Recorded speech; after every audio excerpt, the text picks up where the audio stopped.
Welcome to the Lost Lives Count, where we tally out the victims in horror movies, anime, TV shows, music videos, action flicks, and beyond. I am your host. I am William. I don't play basketball Prouty, aka Nexus. I'm doing Butcher Baker Nightmare Maker or Night Warden, aka Night Warden, released in 1981.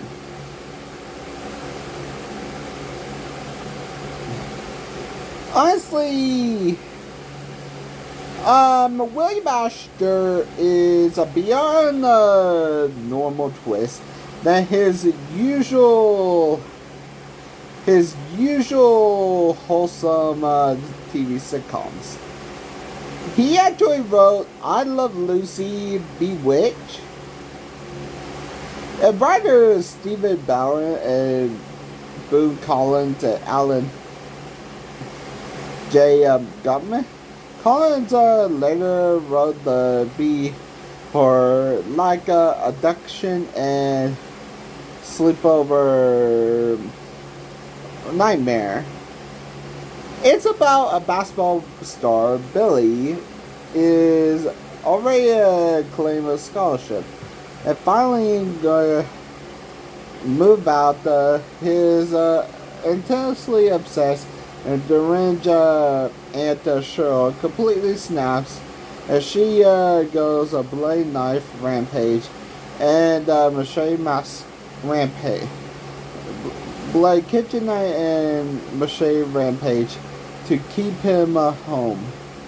While a cartoonishly bigoted detective completely follow murder investigation.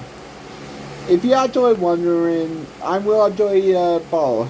How many did Cheryl take in this Lives Lost count? Let's go to the peel and go to the Lives Lost.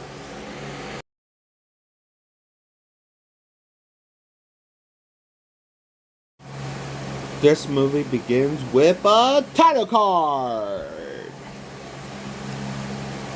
Butcher Baker Nightmare Maker. Why call it that? Because Rubber Dub Dub, Free Man in the Tub, the Butcher Baker, and the Candlestick Maker. Why you call it Nightmare Maker?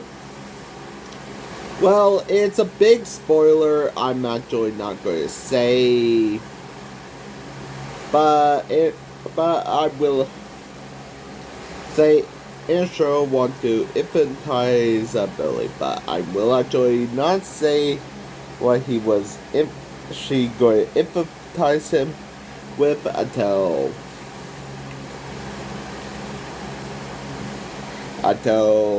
it's. But why it also called by his second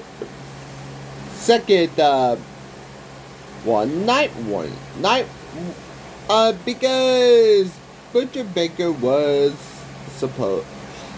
Audience did want to call it like that, but they actually decided to slap on a spooky sounding slasher name called Night Warden.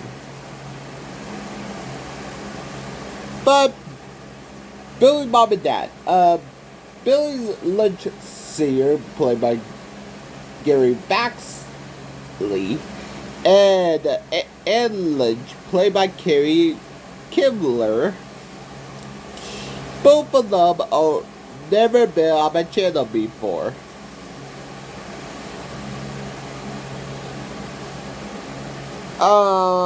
Gary.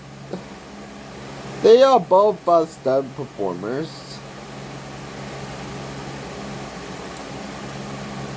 Famous for car crashes and but Gary works on heavy hitters like Predator, Total Recall, The Exorcist, Universal Soldier, and the Bronx Jurassic Park 2005. While Kimber work on cult classic by Rock and Roll High. Tales of the Crypt present the Demon King and the Virus. Susan Tyrell play Aunt Cheryl. Is she a legendary chaotic force, Susan? And her other role, she a best supported actress. She the Queen Dolores of the Sixth Dimension of the Midnight movie Forbidden Zone of 1980. Roman Rixit, Donnie Zed, Deb's leather-clad shot to the grandmother. John Walters' teen musical Crybaby, 1990. She played a giant-sized circus star, Mitch Montana and Pee-wee, Big Top Pee-wee, 1988. And her horror quarter, she with Vincent Price in the anthology Whispers to Scream, which is actually my favorite anthology. And she also in the 1995 season of Tales of the Crypt, the vampire episode Come from the Dawn. So she isn't in my freaking... She didn't even appear in my reviews or Phantasm, The Omen, Terrifier, or Final Destination. Play Billy and Jimmy McNullen. He actually a teen idol and a heartthrob. He actually played in Little House on the Prairie, General Hospital, Gunsmoke, The Love Boat, and CBS California Fear. And outside of horror, he does Smokey Bites the Dust, Escape from El Dorado, and for the Night Kid, he popped out of the live-action VR Troopers 1995, but he actually popped in the episode, but he never appeared on my channel because he actually got cut out of the active business in the 90s.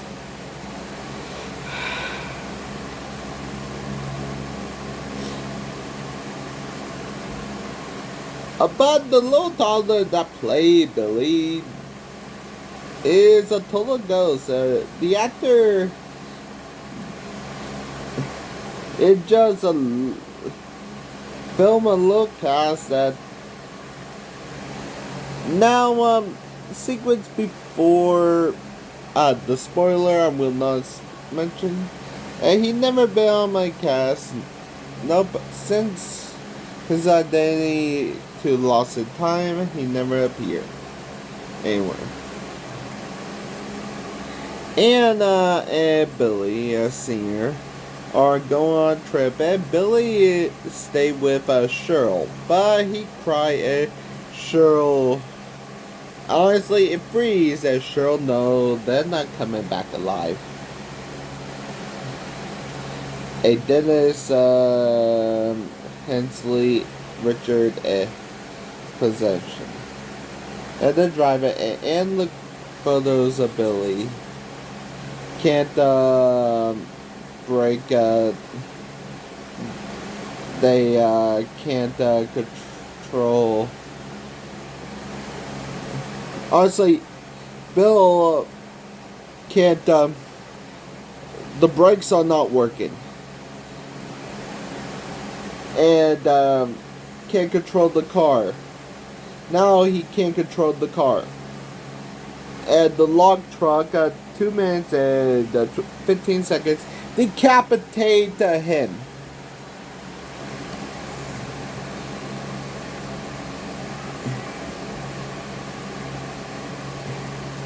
The director. This attack opening sequence caused a massive shakeup of the production. It wasn't actually directed by William Asher or shot by Robbie Greenberg. This sequence was helmed by the original director Michael Miller, the legendary shot by legendary cinematographer Jan D. Bond, who later directed Speed and Twister. However, Miller was taking way too long to burn for the budget, trying to get every single high complex stunt sequence perfect. The studio panicked over the delay and fired them both. And brought Asher to the remaining 95% of the film.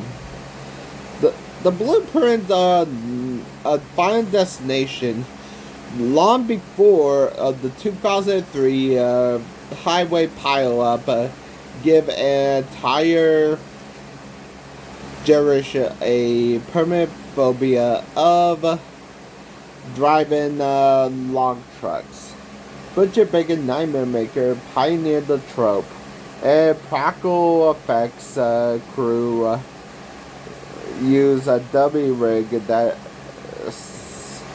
Bill Sr., otherwise the glass shattering and look of the knife.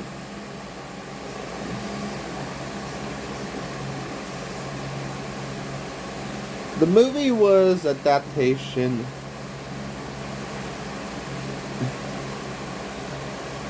book concept where the behind the car crash was.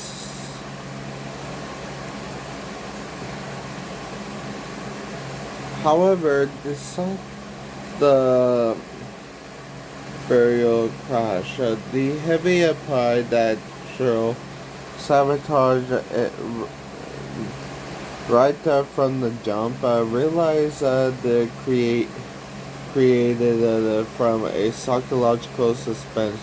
If the audience knew exactly how unhinged from 1 minute, while young Billy remained completely oblivious for 14 years. They lost control of the car and exploded and inside 3 minutes and 5 seconds. Billy photo it been 14 years later. He's 17 and Cheryl, his legal guardian, asleep. Reagan is on the radio talk about his new deal. On the radio, shut her alarm at the mirror and go in Billy's room, and she took his wallet and a condom and hit him awake. And his birthday is tomorrow, and he got 5 more minutes and score a basket. She making breakfast, he drinking milk from the carton. And she said, use a glass. We actually have a glass, that teased him of having a girlfriend. And she said she'd be his date. And he going to school, and He basketball practice. A butcher.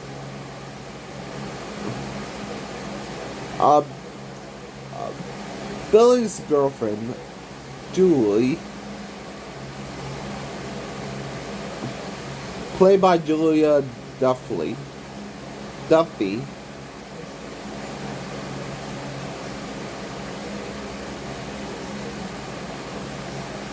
has been on the channel before because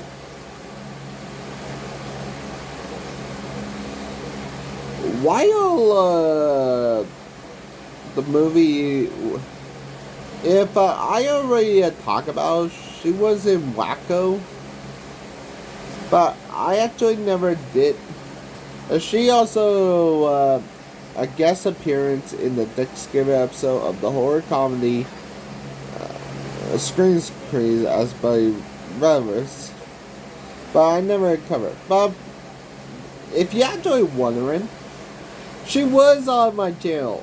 I actually talk about the top 10. I was talking about the ranking video of Drake and Josh.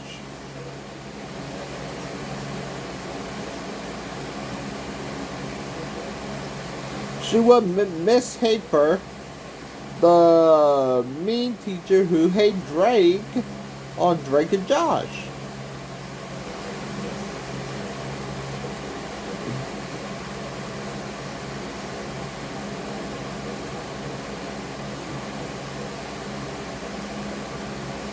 Honestly,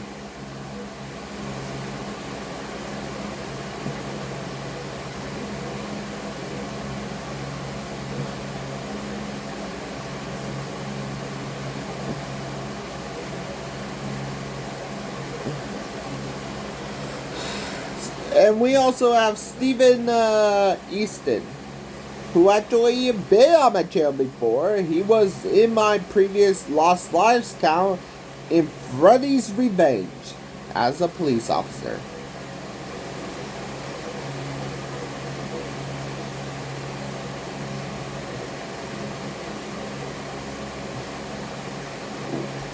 When a stranger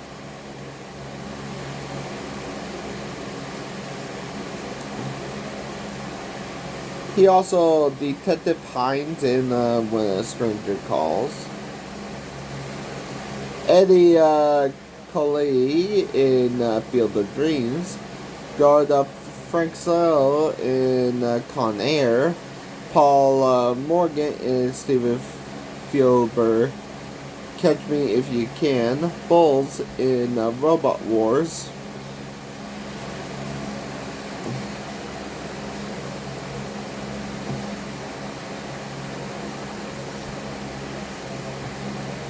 And also, if you're wondering, this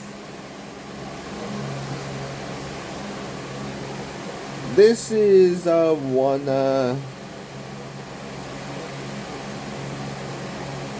do could say meet him in the shower and a guy be an idiot that's say that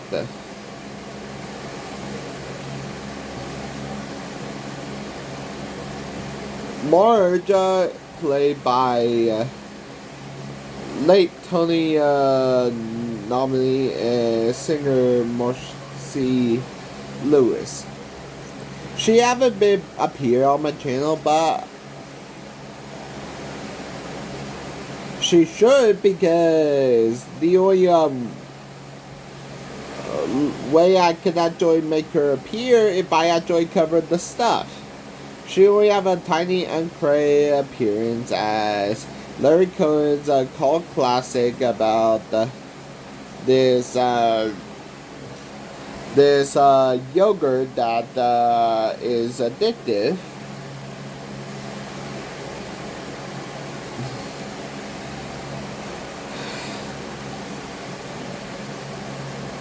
And also, Margie tried to set Cheryl up, and she says she don't need anybody, and Billy go home, and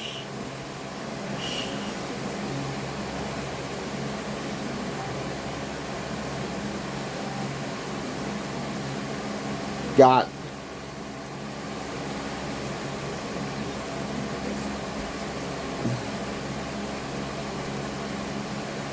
home alone.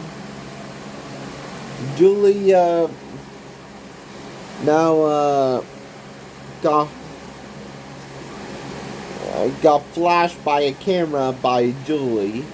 Now Cheryl is fixing herself up, fixing dinner, and Billy said he got a scholarship.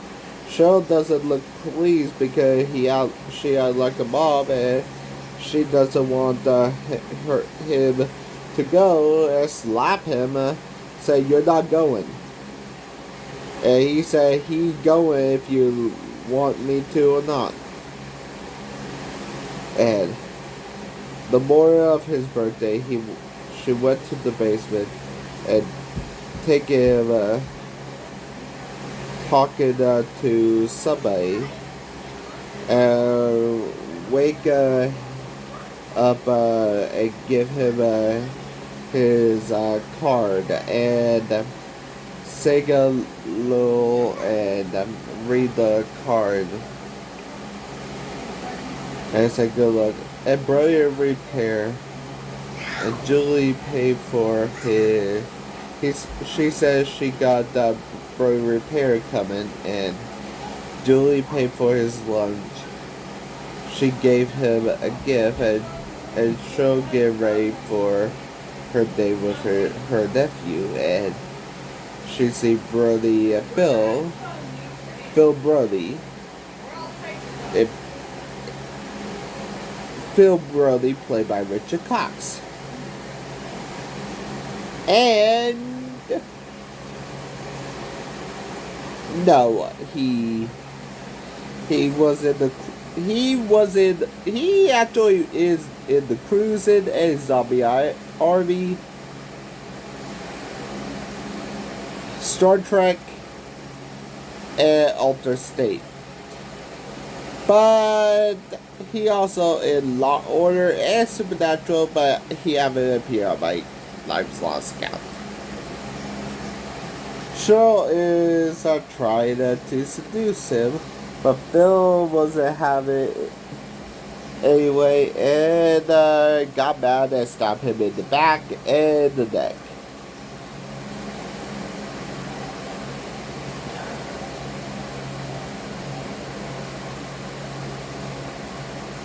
Honestly,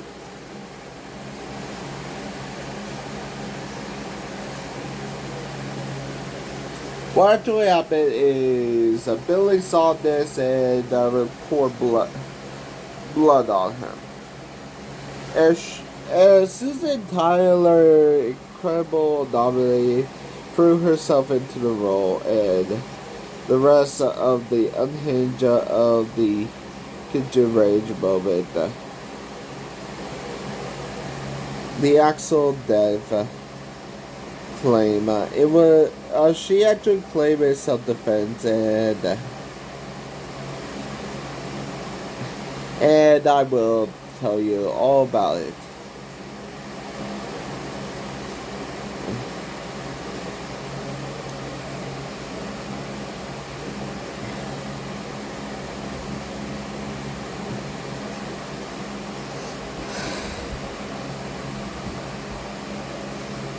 But honestly, Asher, the wireless trivia, he actually, the man behind I Love Lucy, William Asher, took the job down to survival of the production. He brought in as a mercy director. Asher wasn't actually the original director, Michael Miller. However, as we talk about that 2 minutes and 15 seconds of the open car crash, Miller and the cinematographer was chunk of the Miller was a director that fast and clean and under budget. Asher was episodic TV show sitcom. An absolute master of high-speed production. He knew of the walk of the chaotic set, manage a crew, and move. By 1981, the classic Hollywood era of Asher that dominated the 1950s and 1960s, I Love Lucy is his beach party, was completely over. And honestly, he shifted to low exploitation and slasher horror. For older studio veterans like Asher, jump into horror genre, directly calculated the risk, reinvent himself, and proved that he could still commercially viable move in a modern, edgy 1980s market.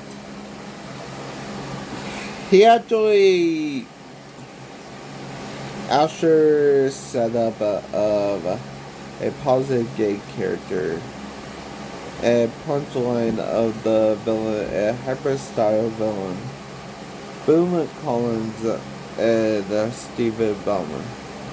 It was an accident that they wrote Coach Landers out of the 3 Pacific commentary.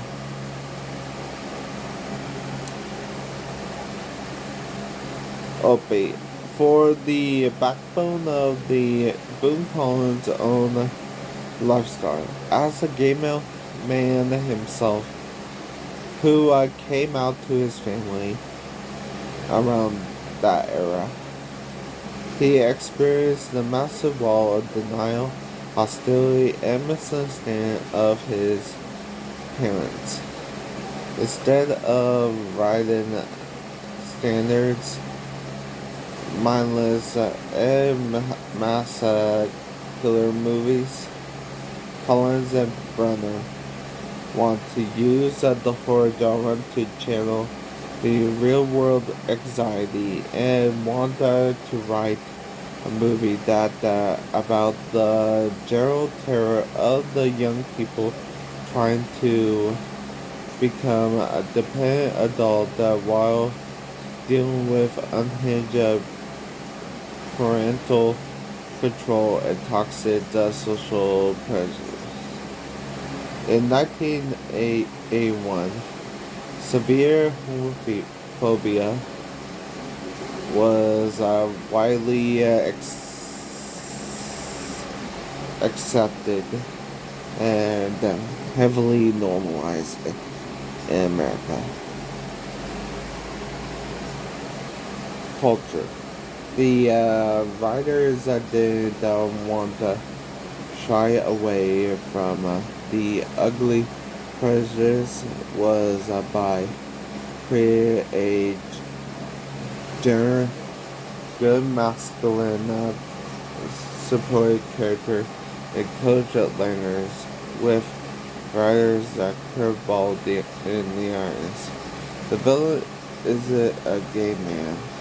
The villain was a crazy straight and Cheryl. The real monster was social structure and bigoted Detective Coulson, who immediately hate gay people and blind to the actual serial killer and standing right in front of him. The excessive slur and bullying from Detective Coulson and the teammate Eddie were written to somehow audience exactly from destructive, unfair, and destructive blind bigotry actually people lives. After Steve Eastin actually recalls that when he took the role, he appreciated that the screenplay refused to desensitize or freak out of the coach's sexuality. Lazy 80s filmmakers would have made a high school sports coach Prouty or creepy instead. Wright made a coach learner as a normal guy who excel at his job, love his partner Phil, experience protect his students.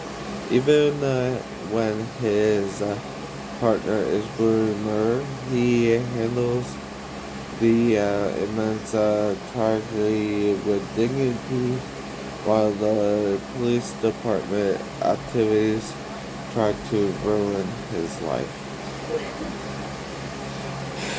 She wants Billy to take the blame, and the knock on the door is Margie and her husband Frank. Carrying a cake and the aftermath of Cheryl. The cops are Sergeant Cook and Joe Hudson. Sergeant Cook, who actually suspect it played by Brent Leach. Brent Leach, who actually been on the Lives Lost count in Silent Night, Deadly Night, 1984.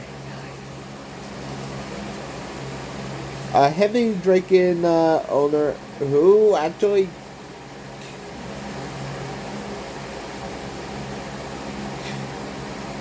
killed teenager.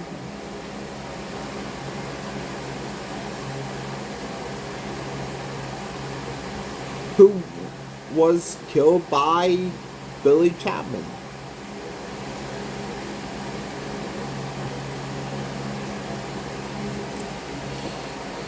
His other roles was actually in The Great Outdoors, Weird Science, Dallas, The Brave Bunch, Step for His Son, MASH, Wonder Woman, Tales from the Crypt, and Detective Joe Clausen is the Swedish-American actor Bo Stevenson, who only appeared in Inglourious Bastards.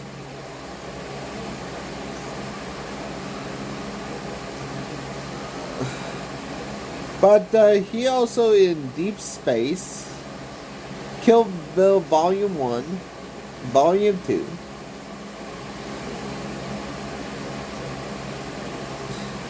He is also in the Walker Tall franchise.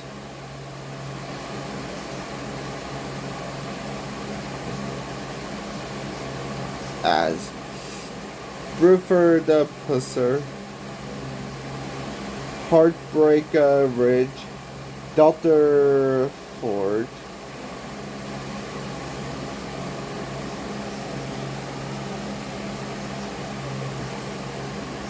honestly, they actually say the guy, they actually never see a guy with his, that never got his pecker out. And Billy say that he tried to rape his aunt. And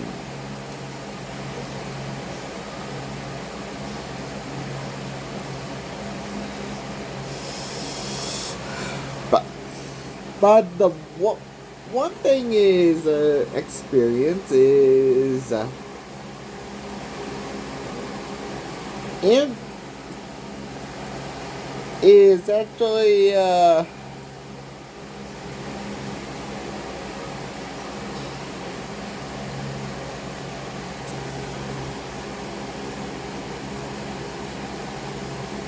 that actually Coulson is a bigot, and he want him to agree to say yes twice and no twice.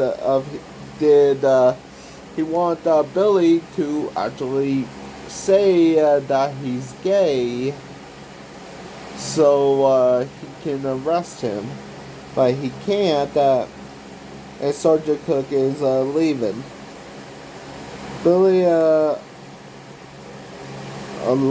at home and see his aunt burning papers and wondering why. And she says she clearly a joke, and and he says somebody failed a polygraph test, and he gathered old stuff and he fall, and she doted on him like a mom, and she found a old photo of somebody that we will actually find out later, and she said that it is her mother's ex-lover. Joe talked to Landers about, okay, this is the biggest plot twist. Landers is actually married to Phil Prouty, and Joe actually acted like a homophobic and undo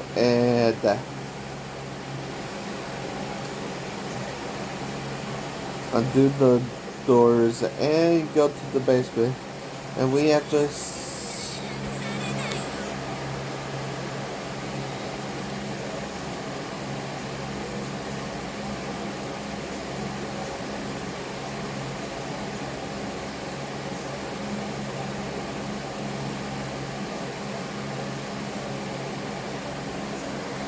I'll be right. We actually see Craig String, who's, I won't spoil yet, I already gave the name.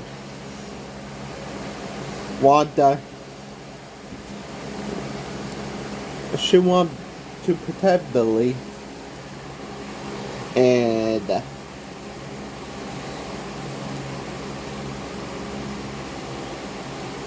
Cook was there, and he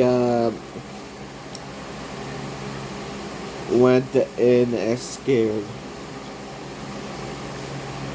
Cheryl and went berserk. And now Eddie made a gay joke and got milk pour on him in a fight that Julie talked him down, and he played basketball, and Joe talked to him, and he actually used a slur, and he actually not gay, and he actually called Phil Brody his lover, which he's not, and he did not kill him, but he's actually wrong. So Joe give him pointers that Cheryl and Billy are eating, and tell him if he has a difficult life, and told that homosexuals are sick, very sick, and he said that that Coach Landers are sick. Coach Landers are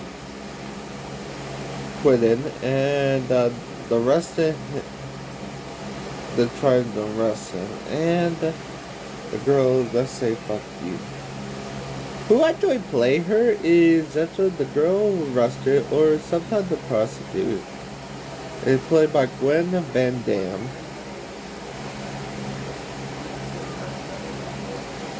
We actually haven't seen her on the Lives Lost count, but she is actually the gate guard in Rob Zombie's Halloween. She is Silence of the Hams, a classic spoof of Silence of the Lambs and Psycho. And Drop Dead Gorgeous. She also in The X-Files, Twin Peaks, Buffy the Vampire Slayer, and he actually Joe be, and the Cheryl story might be true. He a bigot. He called him he called Landers a deviant for trying to help him. Now he asked what you're doing tonight, and Julie is talking to Paulson, but a year he actually asked, claiming that Billy is gay. He more man, and Julie and Billy have sex.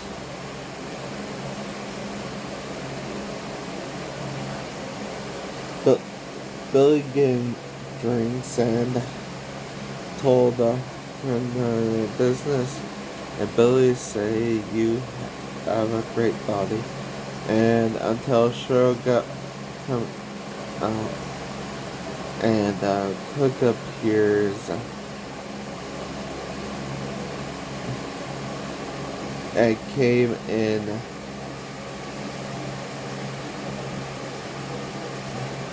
and say again, but he actually end of the world and going and Cook told everything, and Coulson is an idiot, and Cook told him that what actually happened to his parents was the result of his aunt temper with his brakes. He doesn't listen. Cheryl puts up his milk.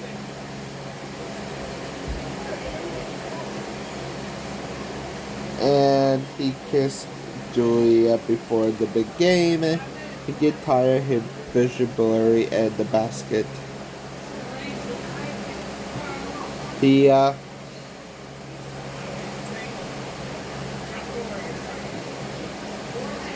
something is wrong, and he actually crashed in, and he treat him like a boy that put sleeping drugs. And this is why I said it called Nightmare Maker and Infantize. He actually put sleeping drugs in his milk to make him infantize so she can take over for him. And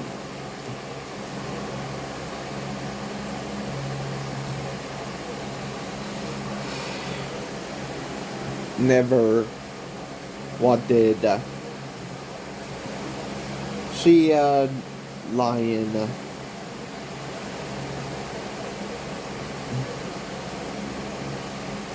honestly. Cheryl cut her hair. Up till now, that Cheryl is lying about her parents died of the car when he's a toy. She the photo of Chuck, whom was claiming it was an old boyfriend of her mom's. The moment the find out the truth, Cheryl realized no longer hide her past. The gig is up at her lover aunt's room. She regrets state that she hacked off her hair with scissors and turns it into a feral and acts of chaos. Billy go leave and Cheryl show Chuck and his body is laying. And Julie, he get her talk to her, so he get the Julie box go talk to Cheryl and yell, and Cheryl go batshit crazy, hit the meat, and Cheryl do understand, and now Cheryl go the fridge, and Julie and Cheryl hits her head. It's a note to Chuck, and Cheryl, it is, I won't reveal it though. Margie came to surprise Cheryl and cut her hair, and he made a lie, and Julie, and she says Julie left, but she was assaulted by her and moved. And Billy fall down and he is asleep. They say she actually says she needs to call the doctor a dozen times. But he actually revealed that Chuck was her mom. Cheryl was her mom, and the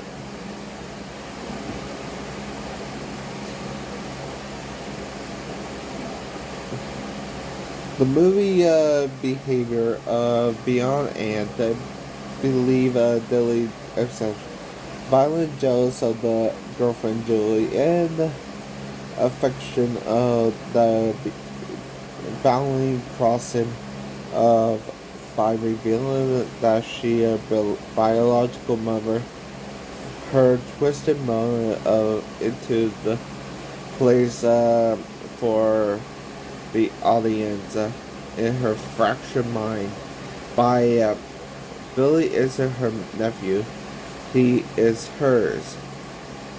He is the living product of her past love romance of Chuck Schran. She view Billy's desire of college, play basketball growing up, a personal desertion. It turns her into a random mad woman, into a tragic, deeply deserved woman, fight a loser battle against time and reality.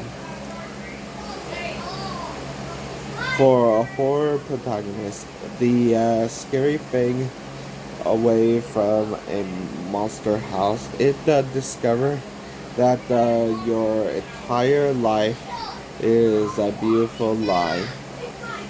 Up until now, Billy feel guilty that leaving his sweet grieving aunt who raised him after parents had died.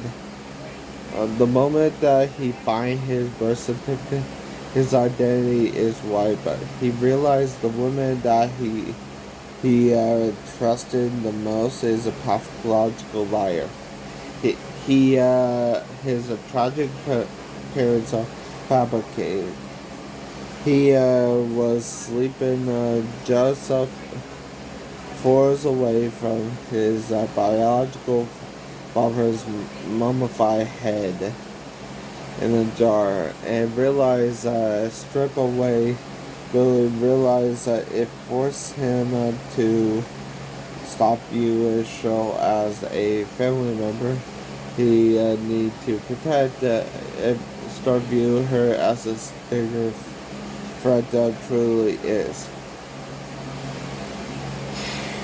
As we talk about William actor background and wholesome, this twist is the ultimate middle finger of the American nuclear family.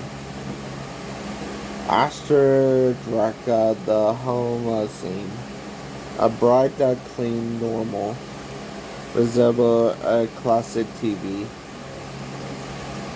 household, peeling back a wholesome paper of the obsession, secret birth certificate, and hidden basement shrine, and Shaka shrine. Decapitated head is the ultimate horror twist. Prove that the terrifying nightmare is often inside the family home. So Anna actually adopted with his actual adopted father, while Cheryl became his aunt, and they actually lied to him for 14 years.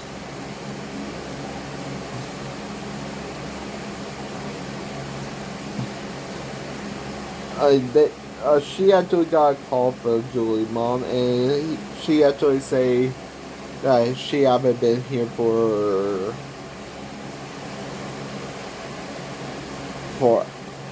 any time today, and Margie said, "You lied.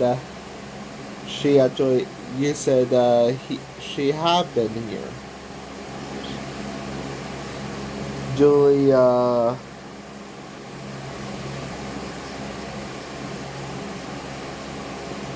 mom called the police and told Cook everything, and Carlson, and he also tell the police woman to tell Carlson everything. Margie said, "See."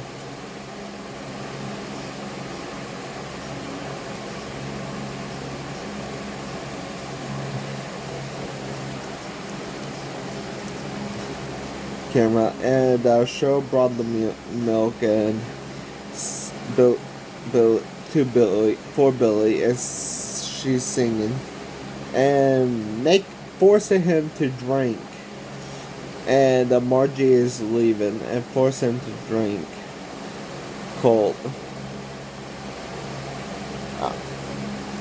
Margie hide, and Julie wake up, and the body ahead of Chuck at 1 hour 16 minutes and 13 seconds. The prop is a realistic prop head, a mummified of Chuck is in a glass jug meant to be for formaldehyde.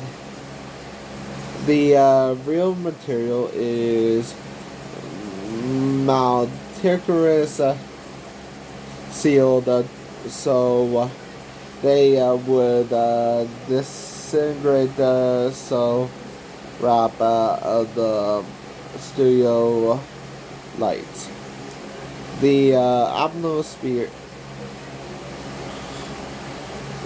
Director William Master in the hidden basement shrine, low flickering to maximum shadow play.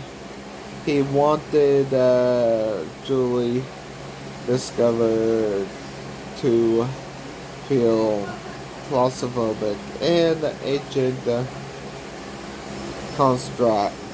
contrast sharply and bright suburban look of upper house. Honestly, Susan Tyrell is a incredibly eccentric and artistic, an Oscar-nominated actress who famously zero filter according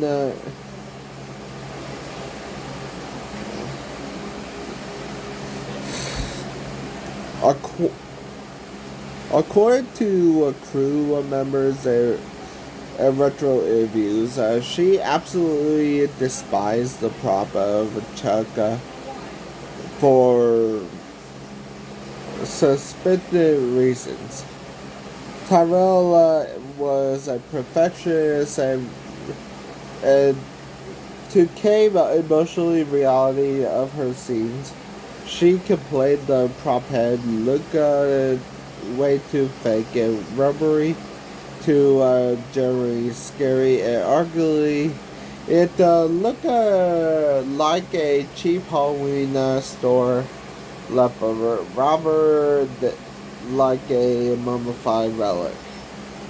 The jar itself wasn't filled with real chemical of formaldehyde, but a fake gelatinous mix of murky look on camera. Tyrell found the prop and a liquid slime look incredibly caustic joke, but about how hideous it was to during the Maniac Monarchs. Cheryl famously hadn't watched the film, even when it finished until decades later, around 2008, because she originally was awful and trashy while filming. Have her character talk to her mummified ex-boyfriend in a jar. Exactly the top execution even. She give a legendary 100 commitment on screen. She saw Margie need to go leave walking, heard a cat and got her guts with a machete. Hey Cheryl, Jason want his weapon back. Julia broke out and we see Marge dead at 1 hour, 18 minutes and 14 seconds. A side bush out of Margie is played by Gene Barron, who famously on 1960s TV from the Patty Duke Show, drop in a wholesome 1960 iconic gory 90s machine scene, choice by William Asher to achieve the stomach slashing effect. The crew fit Gene Barrow with a prosthetic appliance midsection slung a tube of a pump that prosthetic that looked like her guts rip out. Gene Barrett played dead on the cold, damp, rocky road for several hours, of course, of whole shooting days, because the way the structure it was just a quick cut moment. First, they have to film her actual death. Then the crew reset the camera angles and light shooting. Julie just break out across, and Margie 1 hour.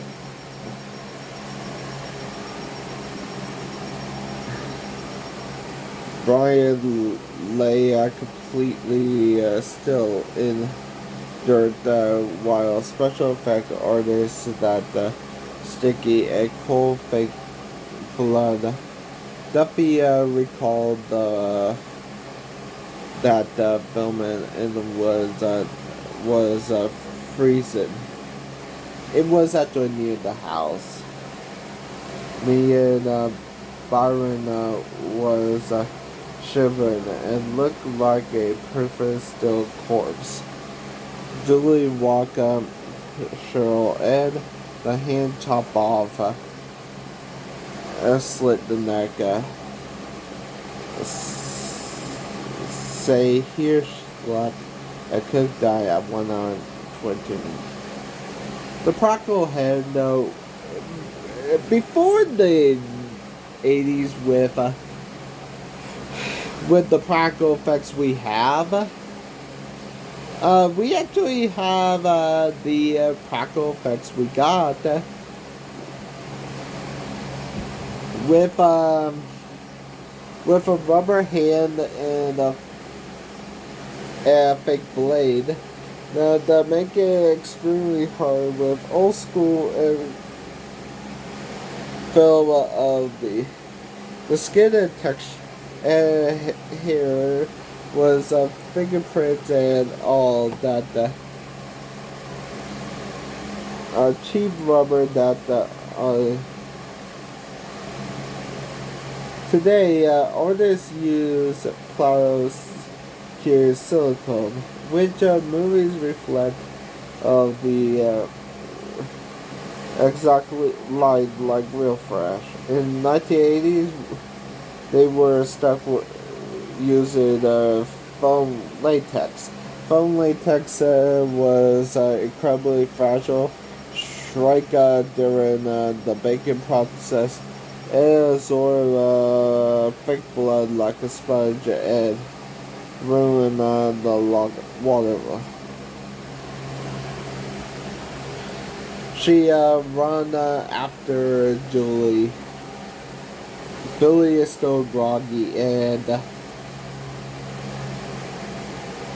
from the drugs, and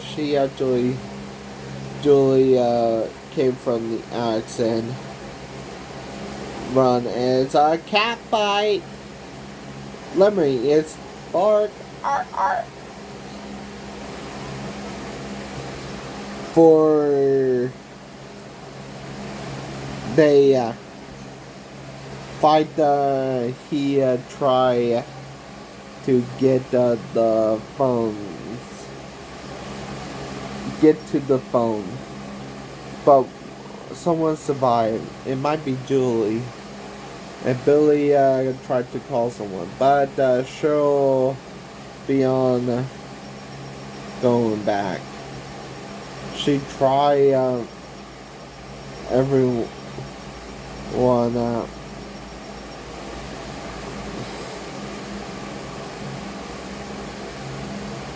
someone her ability stab someone. She gone okay okay one she stabbed, she got okay one rule we learned from Scream: if the villain dies, make sure she actually dead. He called Todd later and told him that his mother is dead. And what?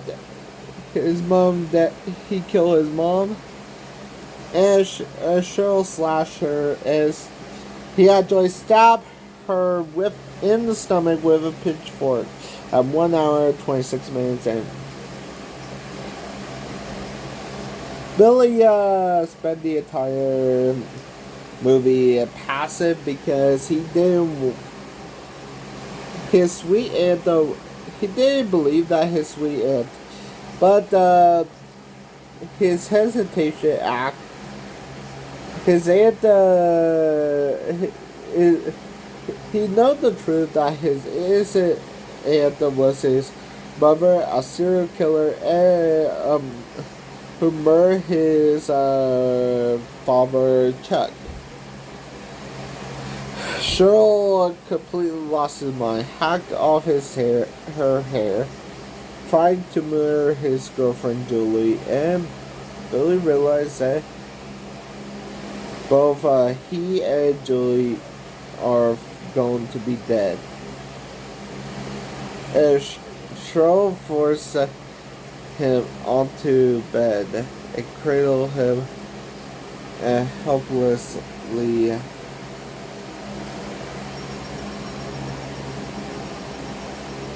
Use a pitchfork, often called a fire poker, that used like a pitchfork tool.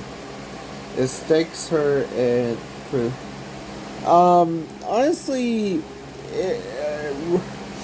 to use this without CGI, they actually Tyrell fitted with a thick wooden and metal black plate hidden beneath her wardrobe. A shortened version. The pitchfork handled like a bolted, directed, protected front of her stomach. And Billy stabbed her. The actor is actually pushed against a solid plate on her stomach. When Billy stabs her, the actor is actually against her solid plate and mimic a recoil. The final shot was actually pinned against the wall, and Tyrell is actually on the floor with the true legendary central. Tyrell wanted Cheryl's death to feel completely bizarre and feel. The actress spot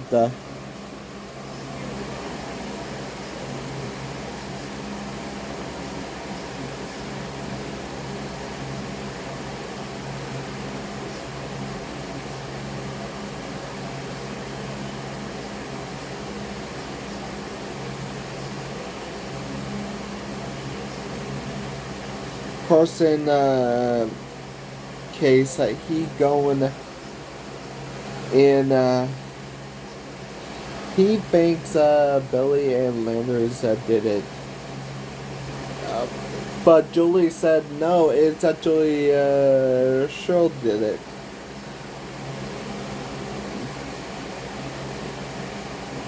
That what happened, Carson, you fucking asshole.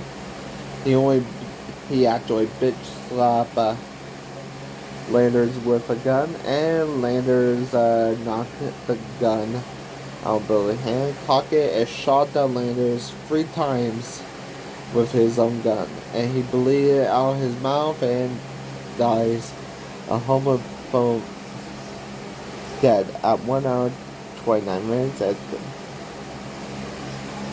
Boone Collins and Stephen Barron didn't make Carson bigoted, just give someone to hate.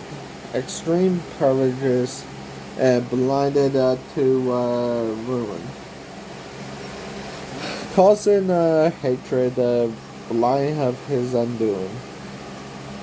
The second he stepped onto the crime scene, his brain cannot compute any reality of a gay lover quarrel.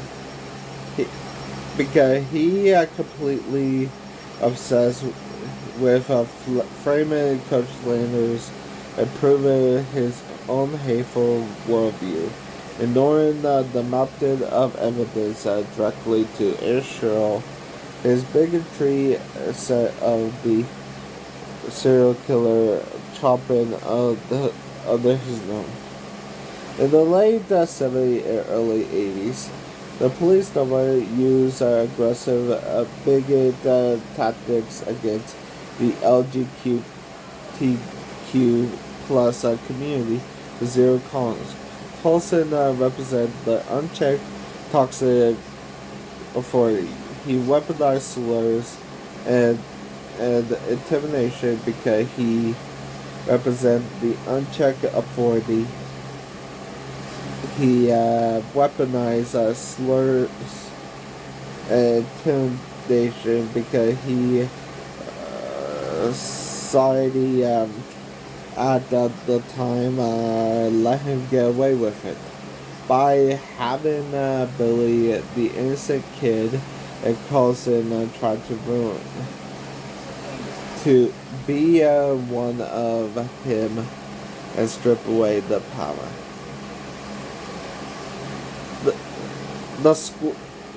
The catcher free gunshot, Akobose had one of the squibs underneath his shirts and pockets with fake blood detonate on his and fire of the simulate of the blood. Getting the blood spit that backwards takes besides the before the camera roll of on the final shooting segment, Stevenson held a pop. He a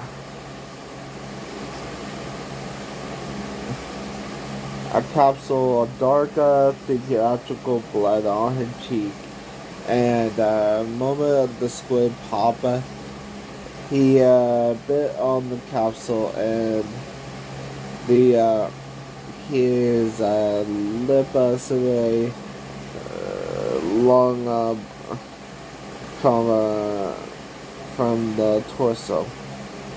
Stevenson has a massive 6'5" action star about the tough heroes. Talking about a role that dedicated to the Carson 100 commitment. He character to generate the dangerous and nasty final cheer of the movie. The movie ends with Julie hug him for actually take out Carlson and say it's okay. Billy actually stood trial for Carlson, but pleaded insanity for that.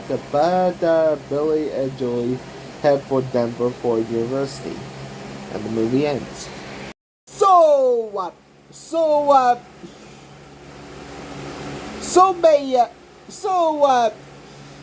many people lost their lives to Cheryl. That's not true. I guess, but you actually have this bill. Oh, thank you. What? I guess, Nexus gotta take a nap.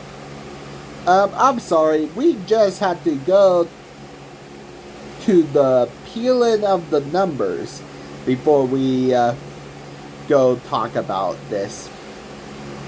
Oh, and before I actually go, this is actually my new skit, where instead of saying, this is called peeling to the numbers, is so I don't copy James anymore.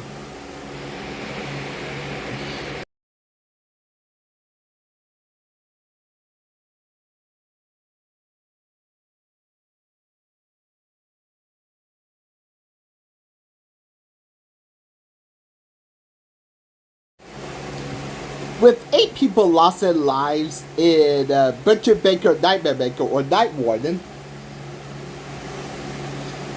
With a 96-minute runtime, we give a lives lost rate of 8.868 lives per minute, meaning that we got a freshly body every 12 minutes flat. With these are my new rewards with the golden peel reward. This golden peel is for my squeeze the lemons catchphrase. The golden peel award for coolest death in a horror movie, anime, TV show, action flick goes to Bill Sr. This is actual peak, the practical effects, the ultimate way to kick off this recount. Not only in the massive timber of the rock, windshield, and incredible, but in the pioneer that in act kind of the paranoia that Final Destination made famous decades later. It fast, shocking, execute set the bar for the rest of the film.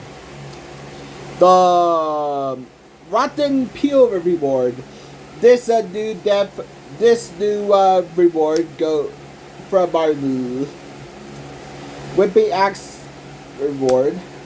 The Rotten Peel reward, like the rotten peels from lemons, go to the worst death. Go to Chuck Strand. While finding out that Billy real dad has it go to the rotten field. Honestly, to tell you the truth, this is a letdown because one, decades later, the actress that plays Cheryl actually hate the way she acted in this film over 2008. And the character death was just a dusty prop instead of a live action stunt. And total letdown. And tune in for me doing the recount of Phantasm 2. Have a good day. Oh, and if you're wondering, will the original actor Mike appear in Phantasm 2? No, because I will actually explain what actually happened.